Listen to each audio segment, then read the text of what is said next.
This is why you're still broke. Most people think being broke just means not having money, but I don't think that's true because I've seen people with money who are still completely broke in other areas of life.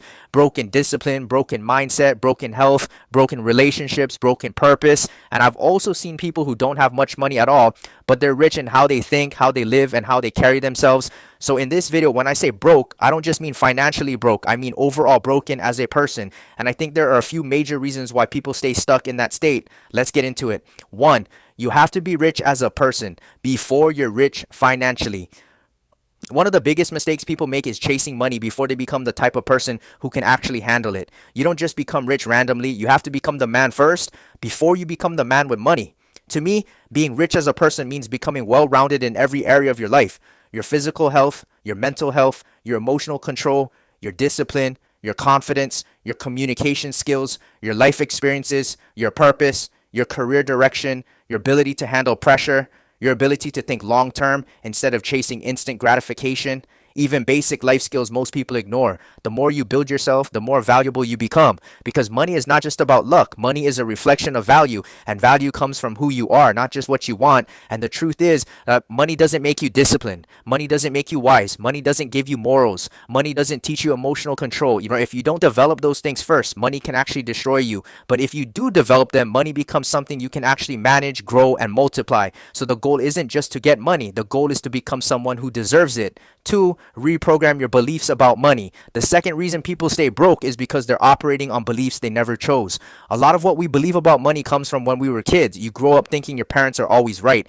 So you absorb their mindset, their fears, their stress, their relationship with money. If you grew up hearing things like, money is hard to get, we can't afford that, like rich people are greedy, or always seeing financial stress, that becomes your internal programming. And without realizing it, you start living with that same fear. Fear of spending, fear of making more, fear of taking risks, fear of stepping outside your comfort zone. Even in my own life, I noticed this. My grandparents came from the Philippines and grew up with very little. They worked extremely hard and sacrificed a lot, but naturally, they developed a scarcity mindset around money because of what they experienced growing up. And growing up in Hawaii, where everything's expensive, only reinforced that mindset. But at some point, I realized something important. Just because you inherited a belief doesn't mean it has to stay your belief. Money isn't something to fear. Money is a tool. In a first world country, opportunities are everywhere. You can make money through skills, through business, through content creation, through investing, through learning and improving yourself. Money is constantly moving through the world every single day. The real shift is learning to detach fear from money and replacing it with responsibility, awareness, and opportunity. Because if your mindset stays stuck in scarcity, your actions will stay small, and small actions create small results. Three, your energy, mindset, and internal state matter. Now, this is something I've personally experienced through things like acupuncture and Chinese medicine. In Chinese medicine, there's a concept called qi, which is your body's energy flow. And the idea is that when your energy feels stagnant, your emotions, motivation, and even your physical state can feel stuck too. Now, I'm not saying this is some magic formula for money, but I am saying your internal state affects how you move through life. Have you ever felt like you're working hard, but nothing is working? Like there's resistance everywhere, like no matter what you do, things just don't flow? I felt that before, and I've also felt the opposite. When I started taking better care of myself mentally, physically, and emotionally, I noticed I showed up differently. I was clearer, more confident, more aware of opportunities, more willing to act instead of overthinking. And sometimes opportunities started showing up that I would have missed before. I've also seen people in real life who seem to constantly run into better opportunities, better jobs, better connections, unexpected wins, scholarships, even random life situations that help them financially. But I don't think that's just energy.